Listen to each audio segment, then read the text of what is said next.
Hi, good morning and greetings to all of you. I hope you are all well amidst these challenging times. Like all the organizations and researchers in this project, we, the UWA and Curtin University team, would not have been able to do our research effectively without our valuable partners. So today, I would just like to talk a little bit about our project partnerships and the impact of this on our research and on our project. In the 7 or 8 years or so we have been involved in this project, from project inception to planning, to implementation, and to data analysis and report writing, we partnered with many people and organizations.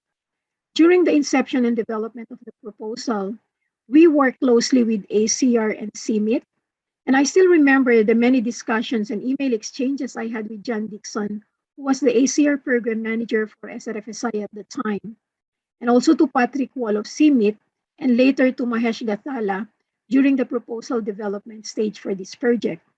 That was as early as 2013. Later, we met with many other partners.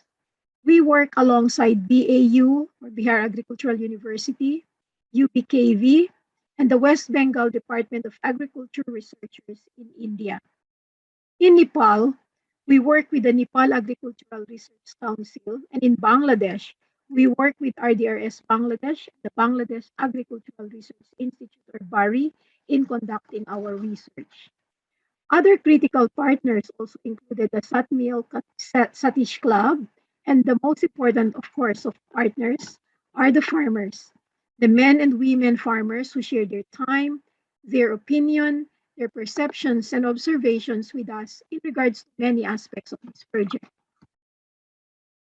Our activities centered on four key aspects. The first is on mainstreaming gender in the project. Second, understanding farmer decision-making on the adoption of CASI and their risk perceptions. And third, finding out the perceptions of farmers on conservation agriculture-based sustainable intensification technologies, particularly their perceptions on the benefits or advantages and disadvantages of CASI. And finally, the fourth is the socioeconomic impact of CASI on men and women farmers in the EGP. Because of these partnerships, we have achieved the following. One, increased gender participation, with our gender participation targets achieved by the end of the project. Second, skills on socioeconomic data management and farm business economic analysis. And fourth, better understanding of opportunities and challenges arising from the models of service delivery for CASI that we have investigated in this project. And finally, we had better understanding of the impacts of CASI. An additional impact of this research is the scientific contribution in terms of the learning and knowledge in these fields.